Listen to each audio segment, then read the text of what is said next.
যারা 15 বছর ধরে হালুয়া রুটি খাচ্ছিল তারা আবার দেখছি টেলিভিশনের সামনে দাঁড়ায় আছে।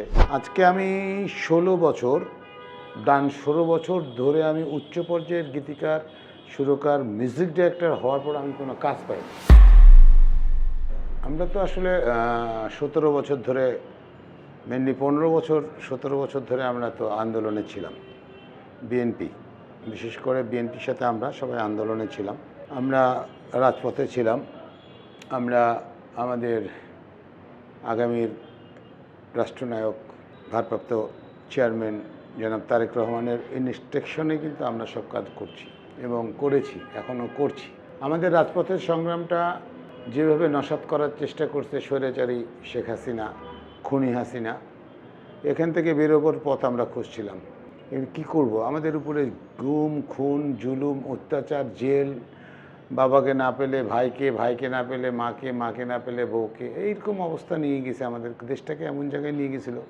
রাজপথ থেকে কিন্তু এই আন্দোলনটা বিএনপির লগ্ন থেকে ছিল। এরপরে আমাদের ছাত্র জনতা যখন এক হয়ে আমরা সব একসাথে কাজ করলাম রাজপথে, যখন ছাত্র জনতার উপরে নির্বিঘ্নে গুলি চালালো, তখন কিন্তু আমাদের গানের ধার বেড়ে গেছিল সব, এবং আমরাও রাজপথে কঠিনভাবে ছিলাম।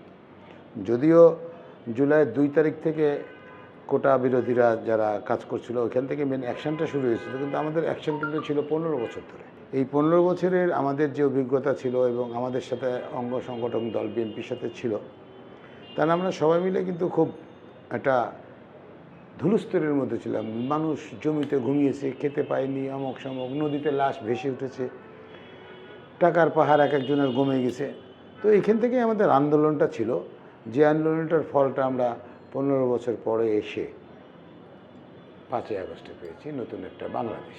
আসলে আমি আমাকে দিয়েই বলি, কারণ আমি কথা বলি না, আমি আমাকে দিয়ে বলি, আমি বাংলাদেশ টেলিভিশনের উচ্চ পর্যায়ের সঙ্গীত পরিচালক, উচ্চ পর্যায়ের সঙ্গীত পরিচালক আমি।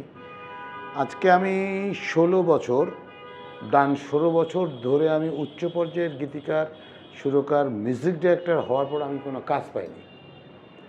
অবাক লাগে এটা, এই জিনিসগুলোই অবাক লাগে যে আমাদেরকে কীভাবে হটিয়ে রাখা হয়েছিল। কিন্তু আমি একটা জিনিস খেয়াল করে দেখলাম, আমার হাসি পায়, যারা 15 বছর ধরে হালুয়া রুটি খাচ্ছিল তারা আবার দেখছি টেলিভিশনের সামনে দাঁড়ায় আছে, তারা আবার দেখছি অমুকের সামনে দাঁড়ায় আছে। তা আমার না খুব হাসি পাচ্ছিল যে এই গাধাগুলো কী করছে। একটা দাঁড়িয়েওয়ালা লোক আছে, হ্যাঁ, কাজ করতেছে, উনি বলে এটা ইয়ে চাই, স্বাধীনতা চাই, অমুক চাই, তমুক চাই।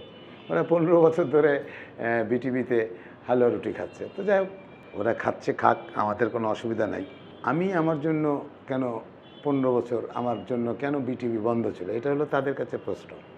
তারা তো খেয়াল করতে পারছে তো ইথুন বাবুর এত গান হিট আছে, এত গান সে গায়ে আছে, গোটা দেশে বিদেশে সব জায়গায় আমাদের একটা সুনাম আছে।